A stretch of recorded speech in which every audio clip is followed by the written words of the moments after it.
I bleed for metal? That's it? That's it, nothing else. You can add anything you want. This is Angus Young from East.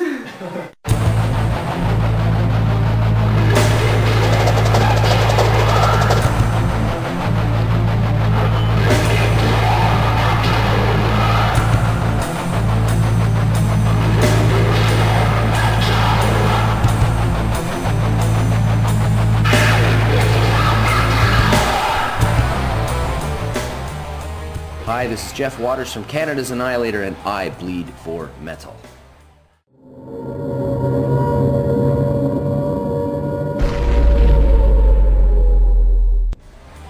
Wir schwitzen für den Metal. Willkommen zur 4. Ausgabe von Bleeding for Metal TV. Wir sind hier in Berlin vor dem Tulip Inn, einem kleinen Hotel in Friedrichshain, für einen Interviewtermin mit Jeff Waters von Annihilator.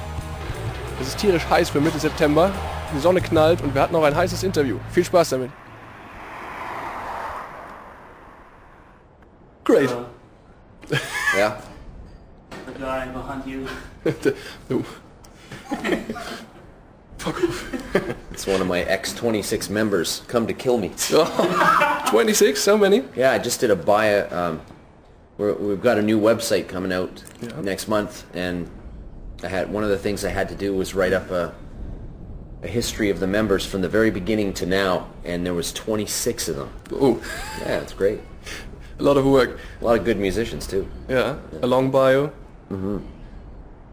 Yeah, there's it's one thing well, everybody thinks wonders why so many people come in the band and then leave the band, but and they think then the worst must be I must fire everybody and it must be a terrible thing, but it's really a solo project. But just hire the drummer for the studio, and then I'll hire people to go on tour. And I usually try to keep the same singers if I can for some time, at least one album, maybe two.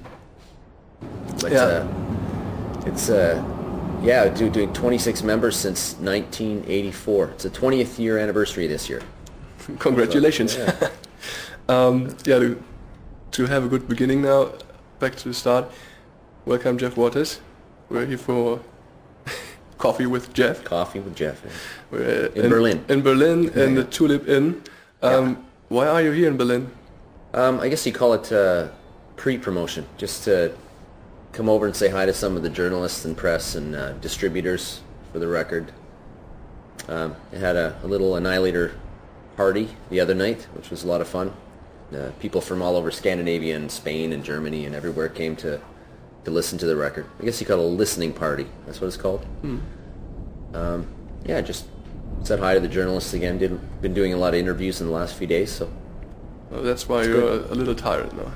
Nah, I think it's just I don't mind talking. That's okay. I like to talk, but it's just sometimes the plane. The what do you call it? Jet lag when you fly over and you drink too much coffee. You don't get enough sleep. You don't eat properly, so it catches up to you really quick.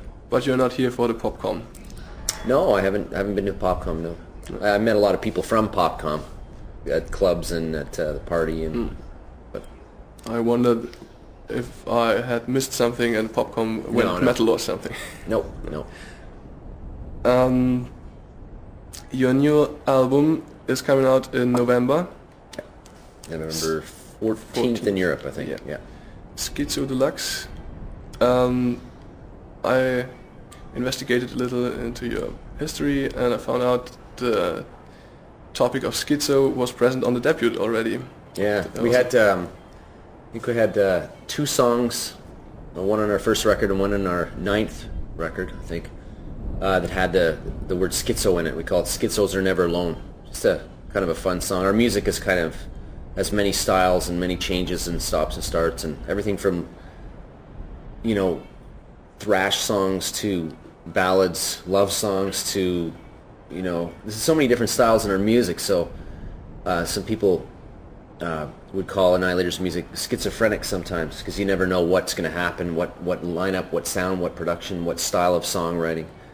But our fans on our website and our fans that would come see our shows named themselves schizos. So I guess in English, Schizo Deluxe just means it was meant for my fans to say that I think you'll like this album. This is going to be one of the ones that you really like, One of the best ones. But you're not schizo personally. No.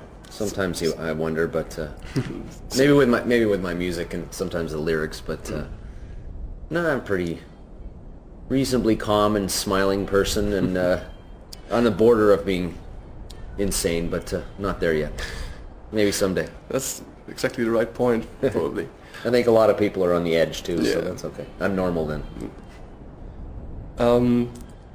As you mentioned, starts and stops and schizo in the music. On the promo album, on the promo version of the album, I think all songs are interrupted by an announcement. Hello, this is Jeff Waters. That's annoying, isn't it? From Annihilator. Isn't that annoying? Do you think this is a good way to prohibit sharing of the music? In advance? If I was a record company, maybe I would do it different. But I guess the idea is the labels must get the CD, the songs out to the press. You know, they got to hear it. And there's so many different ways these days that they're doing it. So they decided just, you know, somewhere in the middle of the song, talk for 10 or 15 seconds, and maybe that'll keep people from spreading it around the internet, or, you know.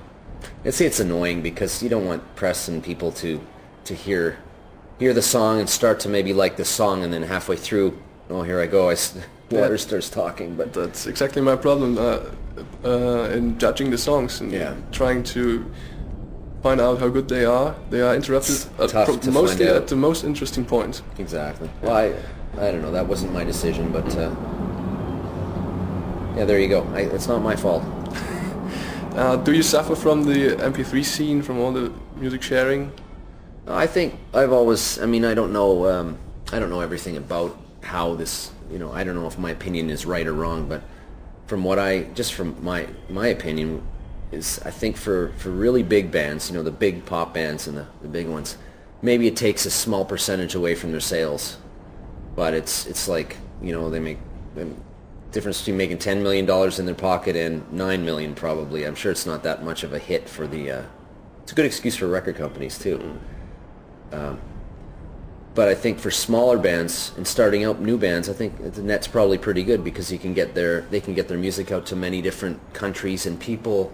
Whereas before they had to save up thousands of dollars to make little cassette tapes and mail them out to fanzines around the world. So for bands in the middle, like Annihilator, for example, we're not a starting out small band, but we're not a big successful group.